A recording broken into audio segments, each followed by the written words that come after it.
नमस्कार बंधुगण, आपण मानंकु आम यूट्यूब चैनल रे स्वागत। बंधु माने जदि आपण निज जीवन रे किछि नुआ कथा शिखिबा पई चाहुथांती तेबे एबे ही आम चैनल को सब्सक्राइब करि नियंतु ओ पाखरे थिबा बेल आइकन को मध्य क्लिक करि नियंतु। तेबे बंधु माने आसंतु जानिबा आजिर किछि बड़ ओ गुरुत्वपूर्ण अनुचिंता विषय रे।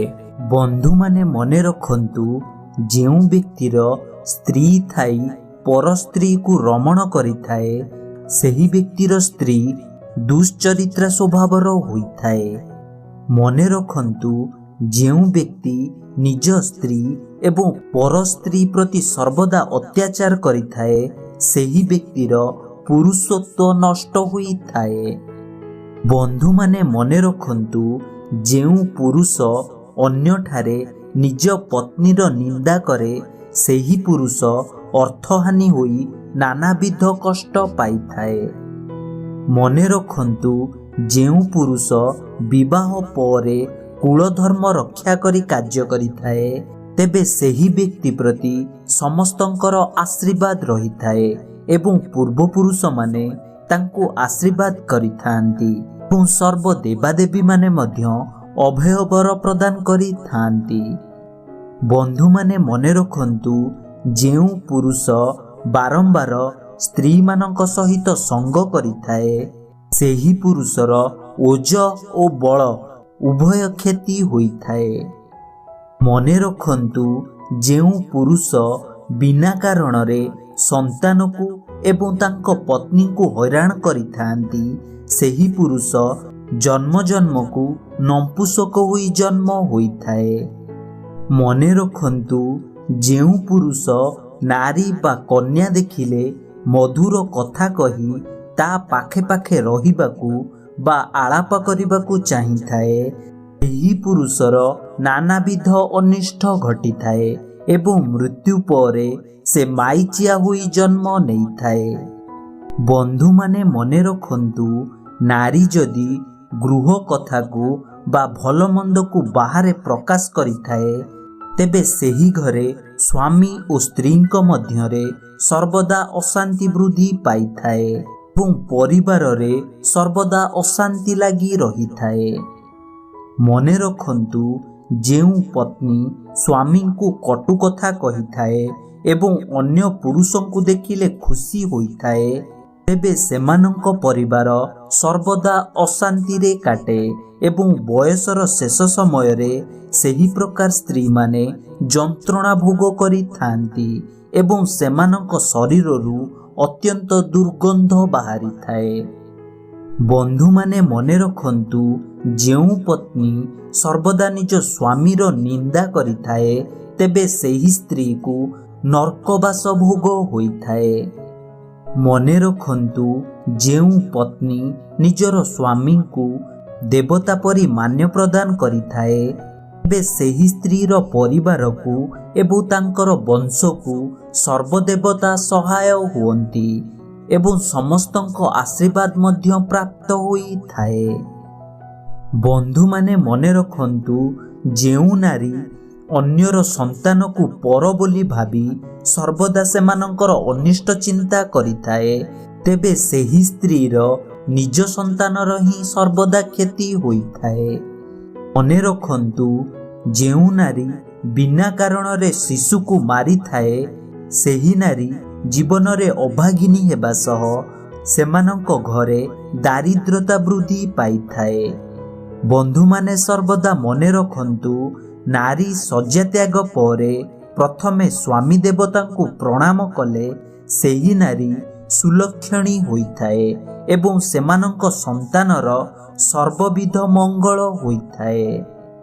बंधु माने मने रखंतु, जेउ नारी बिना कारण रे सर्वदा राउ राउ हुए सेही नारी पर जन्म रे कुकुर हुई जन्म नहीं थाए। मने रखंतु, जेउ स्त्री विपथगामी ओ परपुरुषर लाभ निमंते सर्वदा चिंता करि थांती एवं सेमानंक प्रति आसक्त हुअंती एवं परपुरुष सहित गोपन प्रीति करि थांती सेही स्त्री मृत्यु परे ପେଚାଶୁଣି ହୋଇ ଜନ୍ମ ନେଇଥାଏ ଏବଂ 7 ଜନ୍ମ ପର୍ଯ୍ୟନ୍ତ ଦରିଦ୍ର କୂଳରେ ଜନ୍ମ ନେଇଥାଏ। ବନ୍ଧୁମାନେ ମନେ ରଖନ୍ତୁ, ନାରୀ ଋତୁସ୍ରାବ ହେବାର ଚତୁର୍ଥ ଦିବସ, ଏକାଦଶ ଦିବସ, ତ୍ରୟୋଦଶ ଦିବସ, ପୂର୍ଣ୍ଣମୀ ଏବଂ ଅମାବାସ୍ୟା ଦିନମାନଙ୍କରେ ସହବାସ କରିବା ନିଷେଧ ଅଟେ। ଯଦି ଏହାକୁ ନାରୀ ନ ମାନି ଏହି ଦିନମାନଙ୍କରେ ସହବାସ କରିଥାନ୍ତି, ତେବେ ସେହି ନାରୀର ବିକଳାଙ୍ଗ ସନ୍ତାନ ଜାତ ହୋଇଥାଏ।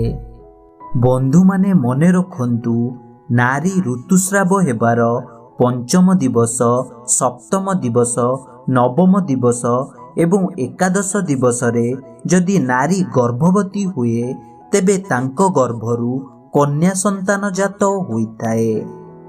ମନେ ରଖନ୍ତୁ, ନାରୀ ଋତୁସ୍ରାବ ହେବାର ଅଷ୍ଟମ ଦିବସ, ଦଶମ ଦିବସ, ତ୍ରୟୋଦଶ ଦିବସ, ଚତୁର୍ଦ୍ଦଶ ଦିବସ ଏବଂ ପଞ୍ଚଦଶ ଦିବସରେ ଯଦି ନାରୀ ଗର୍ଭବତୀ ହୁଏ, ତେବେ ତାଙ୍କ ଗର୍ଭରୁ ପୁତ୍ର ସନ୍ତାନ ଜାତ ହୋଇଥାଏ।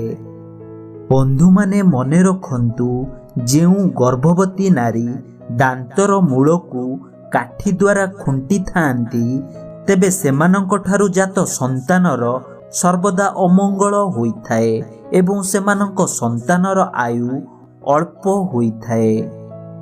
ବନ୍ଧୁମାନେ ମନେ ରଖନ୍ତୁ, ମାତୃଜାତୀୟ ନାରୀ ଦେଶ ସେବିକା, ପରୋପକାରିଣୀ, ସନ୍ତାନ ଜାତ କରିଥିବା ନାରୀ, ଗୁରୁଜନଙ୍କ ସ୍ତ୍ରୀ, ଭଉଣୀ, ଖୁଡ଼ି, ଭାଇ ବୋହୂ, ମାଉସୀ କିମ୍ବା ଅଧିକ ବୟସର ନାରୀଙ୍କୁ ବଳାତ୍କାର ବା ଧର୍ଷଣ କଲେ କିମ୍ବା ହରଣ କରୁଥିବା ବ୍ୟକ୍ତିଙ୍କୁ ବ୍ରହ୍ମ ହତ୍ୟା ଭଳି ଜଘନ୍ୟ ଅପରାଧର ଦୋଷ ଲାଗିଥାଏ ଏବଂ ପରଜନ୍ମରେ ସେହି ବ୍ୟକ୍ତି ନର୍କ ଭୋଗ କରି ନୀଚ ଯୋନିରେ ଜନ୍ମ ନେଇଥାଏ ଏବଂ ସେହି ବ୍ୟକ୍ତି ଆୟୁଷ ଥାଉ ଥାଉ ମୃତ୍ୟୁବରଣ କରିଥାଏ। ବନ୍ଧୁମାନେ ମନେ ରଖନ୍ତୁ, ଯଦି ରାତ୍ରି ସମୟରେ ଆପଣ ଦହି ଖାଉଛନ୍ତି କିମ୍ବା ଅତ୍ୟଧିକ ପରିଶ୍ରମ କରୁଛନ୍ତି କିମ୍ବା ଦିନ ସମୟରେ ମୈଥୁନ ଭଳି ଖରାପ କାର୍ଯ୍ୟ କରୁଥାନ୍ତି, ତେବେ ଆପଣଙ୍କ ଆୟୁଷରେ ହାନି ହୋଇଥାଏ।